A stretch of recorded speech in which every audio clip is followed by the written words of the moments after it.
Hello, everyone, and welcome to Dreamleapers Inspiration. I'm your host, Harriet Cole.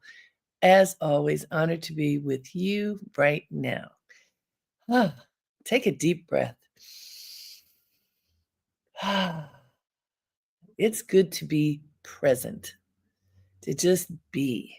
You know, how everything is so busy so often and there's so much going on. Do you feel that? Especially at this time of year, it gets busier. And sometimes we can be moving so fast, you don't even know where you are. So let's just be. Let's just be here together now and be grateful for this moment that we get to pause. As it says in the intro of inspiration, this is our time to pause, to collect ourselves, and to collect all the good about ourselves and fill ourselves with that energy. That is pivotal now. You see, I called today's broadcast, this week's broadcast, "Do Not Complain, Be Positive." Do you ever find yourself just waking up complaining? Has that ever happened to you? Do you find yourself to have thoughts that, that something's bothering you, somebody's bothering you, something is eating at you and making you have the energy of complaint? Does that ever happen to you? I often talk about my mother's wisdom, and she's been gone now for about 6 months, and which only makes her more present for me somehow. But one of the things that she would tell my sisters and me very consistently is, "Do not complain. Nobody wants to hear it. If you don't have anything good to say, don't say anything at all." Do you remember those things? Did your parents ever say that to you? That's one of the popular ones. If you don't have anything good to say, don't say anything at all. And she was not saying that with the idea of squashing issues. If you have something you have to deal with it. Don't hold something down if it needs to be addressed. It wasn't from that perspective that she was saying, "Do not complain," but more, a lot of times we get ourselves into situations and feel stuck. And then when you feel stuck in something, it can be very difficult to find your way out because that stuckness often turns into one negative thought after the next. Has that ever happened to you? I mean, I find it to be a pretty common feeling of stuckness when something's bothering me that I just it's like a broken record. If for anybody who has played records, and since a lot of people are back to using turntables, maybe you know what I mean. But like a broken record, it just sticks on this one thought that you can't get out of your head. So I want to say to you, if you have that happening, that's when you need to purge those thoughts, when you need to give yourself space to breathe and to let go of whatever it is that is bothering you, because it's possible to do that. It may not be easy to do, but it's possible and it's important to do. One of my most treasured stories about following my mother's wisdom about do not complain, I'll share with you now. I probably have shared it on this platform before. When in my career, I was working at Essence Magazine. I had a great job. At the time, I was running the fashion department. It was a very public job and, very much in the public eye. I loved it. And I loved it and I didn't. At this particular point, it was time to make a change.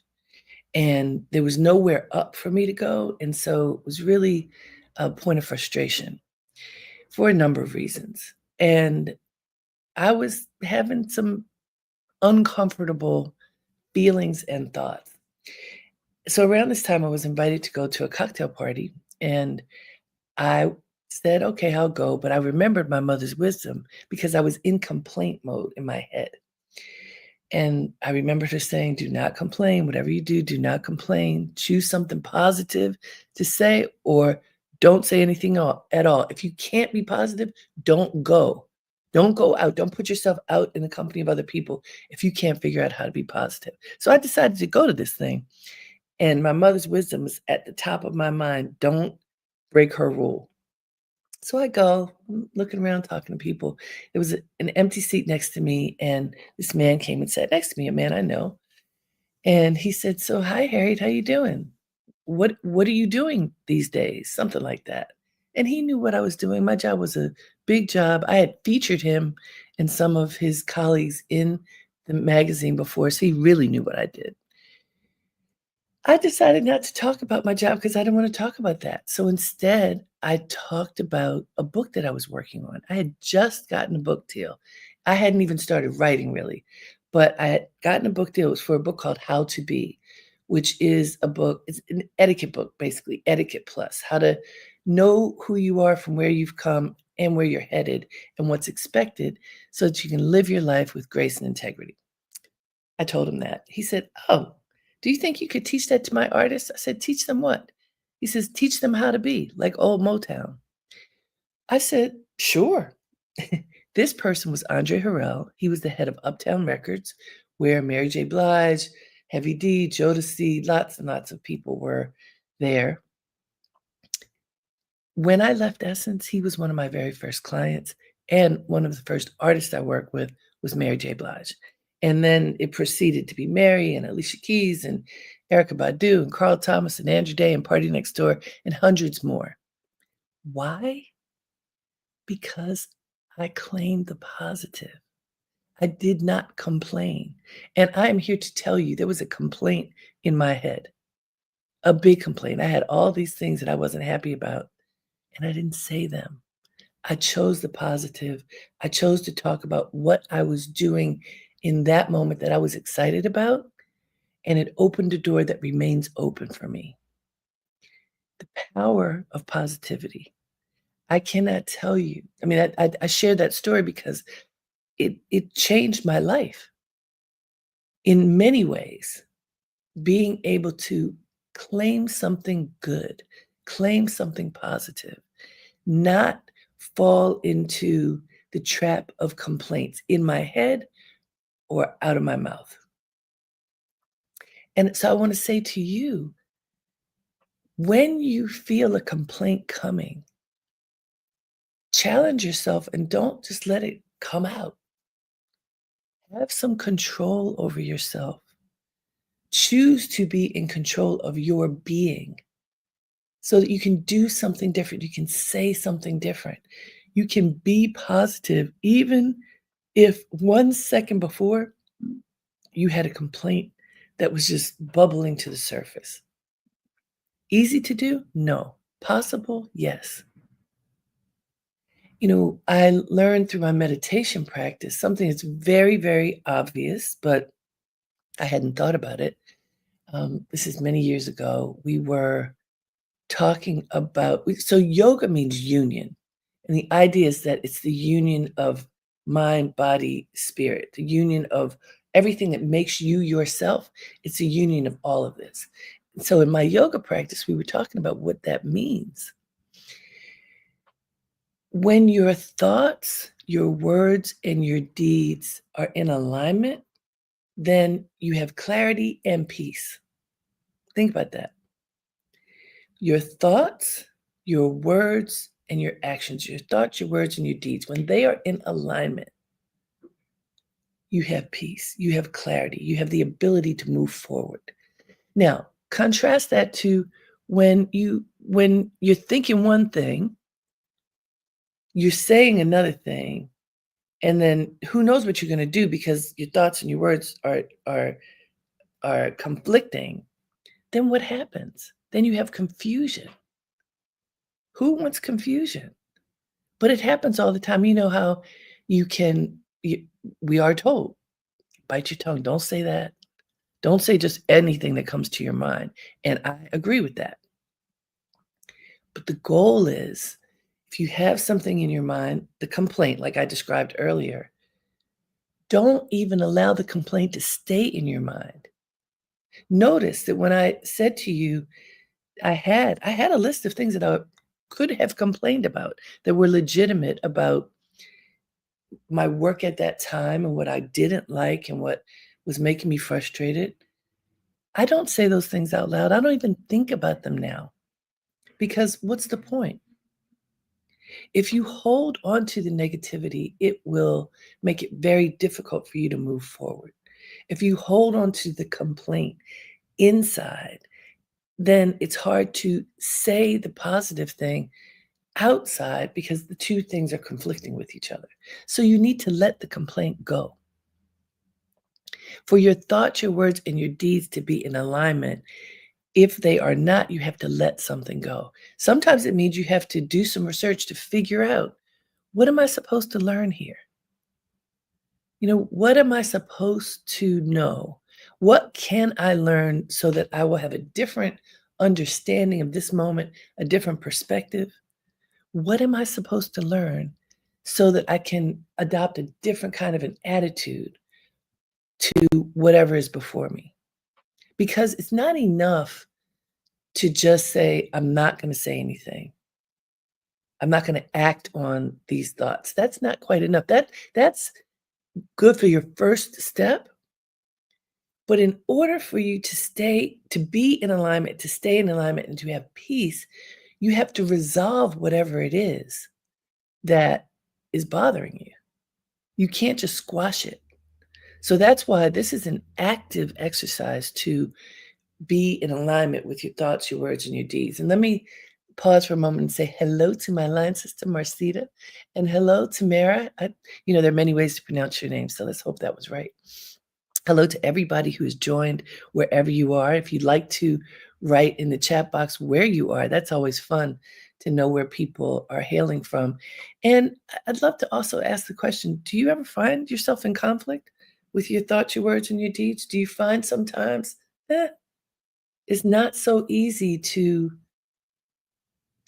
find that peace because stuff happens? And now, I tell you, this weekend, because of all of the things that are going on in our world, lots of people were complaining about the government shutdown, complaining about not having enough resources, for whatever it is that they are trying to do in their life, complaining about not having enough time to accomplish all the tasks that have to be accomplished, complaining about other people who are not treating them the way that they want to be treated. The list goes on and on and on and on. Oh, Carlton, he says it becomes a chain reaction. Indeed. Tamara says, I'm in Metro Atlanta, and yes, I do find myself in conflict often because life certainly can be lifing. Yes. And let's see, Lynette is in Baltimore, my hometown. Kimberly is hailing from Detroit. Thank you all for um, writing in and sharing where you are and what you're thinking about. This is a tough one. So let's look at the quote. There's a big quote that I found that we can unpack. I thought it's addressing this thoughts, words, and deeds. I think it's worth us taking a look at. So it says, keep your thoughts positive because your thoughts become your words. Keep your words positive because your words become your behavior. Keep your behavior positive because your behavior becomes your habits. Keep your habits positive because your habits become your values. Keep your values positive because your values become your destiny. Isn't that beautiful? That's from Mahatma Gandhi. I love that. Okay, so we're gonna go. Oh, Marcita is in Prince George's County. That's right, girl. All right, we're gonna go line by line. So I want you to sit with this. Maybe get in that meditation posture with your feet flat on the floor. Sit up straight and tall. Thumbs and forefingers together. Let's take a deep breath.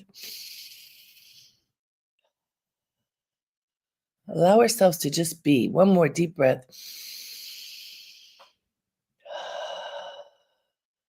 And one more.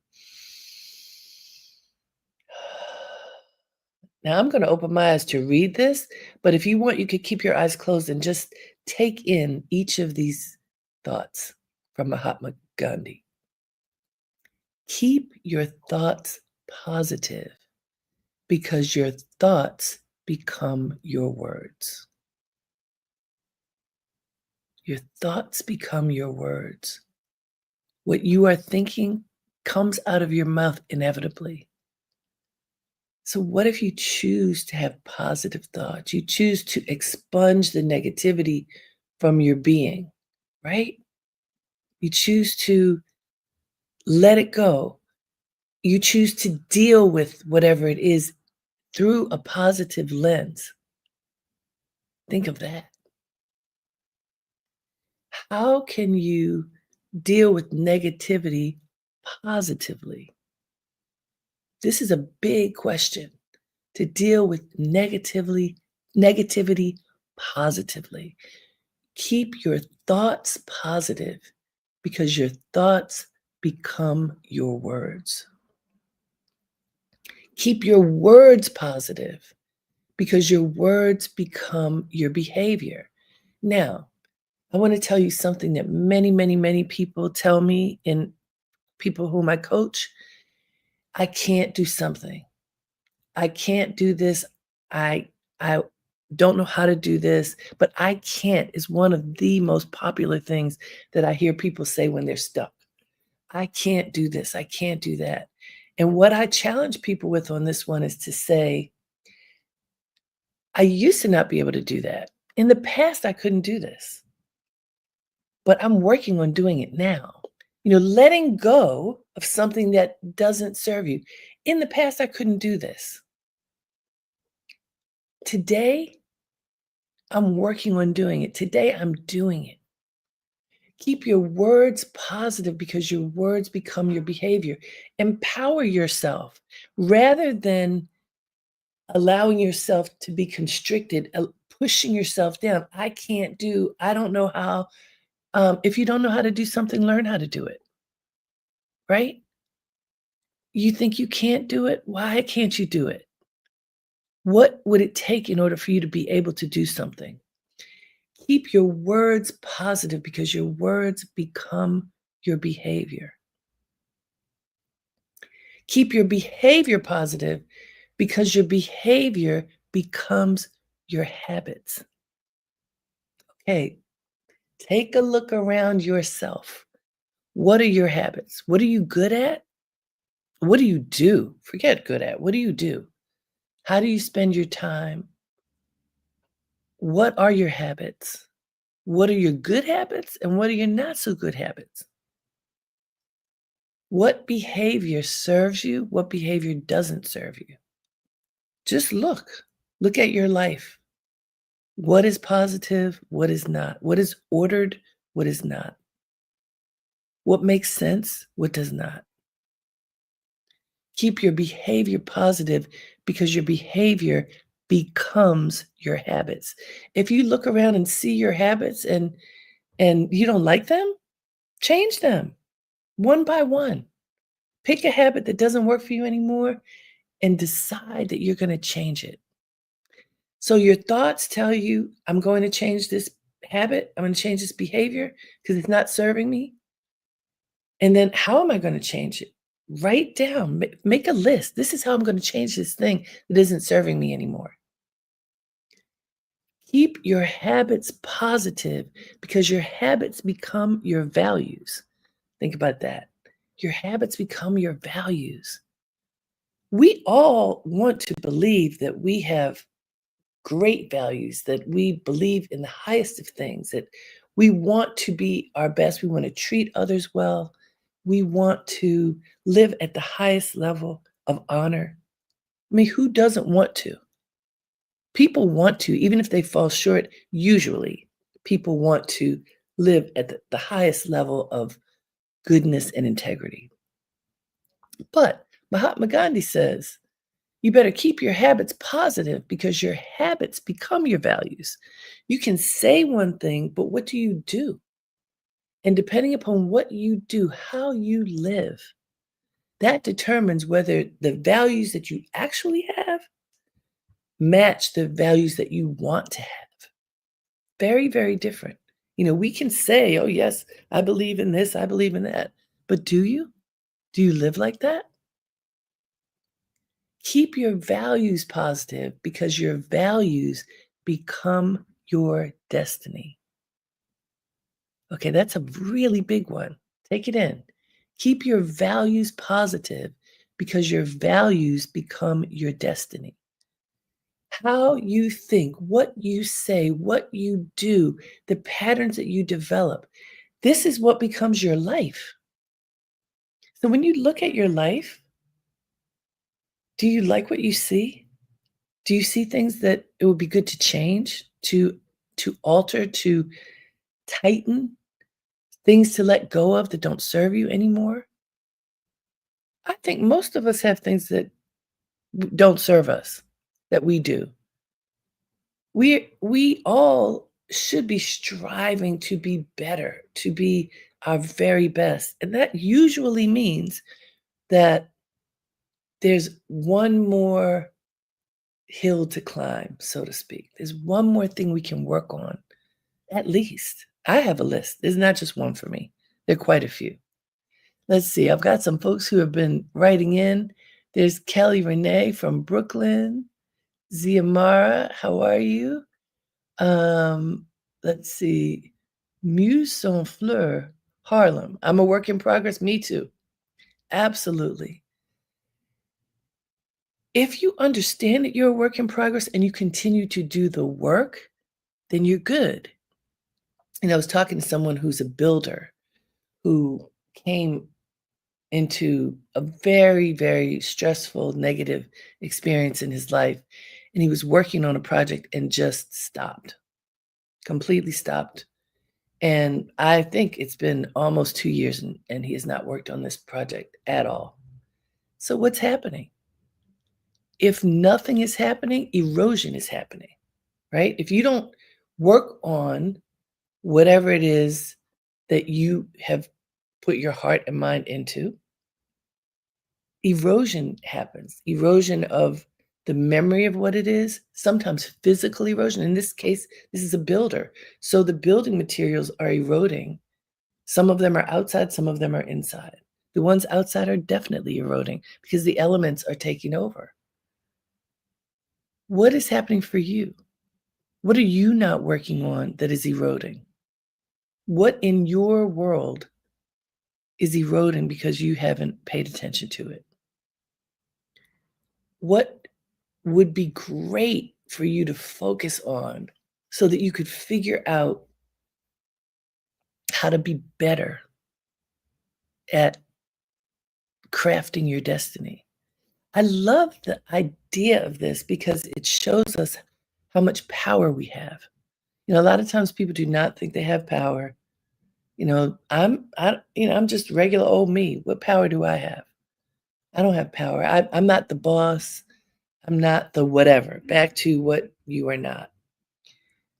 Well, I want to challenge you all on that. We create our own lives. We do.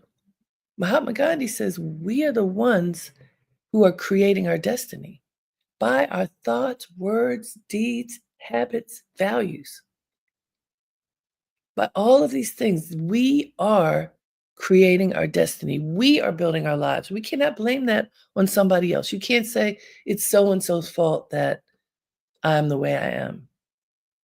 May have been experiences in your life that you that hurt you. There may be people who had a negative impact on you, or the way you engaged with those people didn't work for you or them. There can be jobs that didn't work out, and some people stay in those jobs for 50 years. Well, not so much these days because there aren't that many jobs that last that long, but people sometimes stay in situations that are unhealthy for them. When you do that, you cannot blame the other for your circumstances. We have the ability to change. We have the ability to Walk away from situations that do not serve us. As long as you live, you have the ability to control yourself. And by the way, controlling oneself is really difficult. So I say it like, "Oh, you can control yourself," when, you know, it's much easier said than done, but the fact is you can, and it starts with your thoughts. So what happens when a negative thought comes in? What do you do? If you have a negative thought about a situation, a person, yourself, do you let it fester? Do you let it build and grow? Or do you cleanse it? You know, you offer it up in prayer. Take a walk.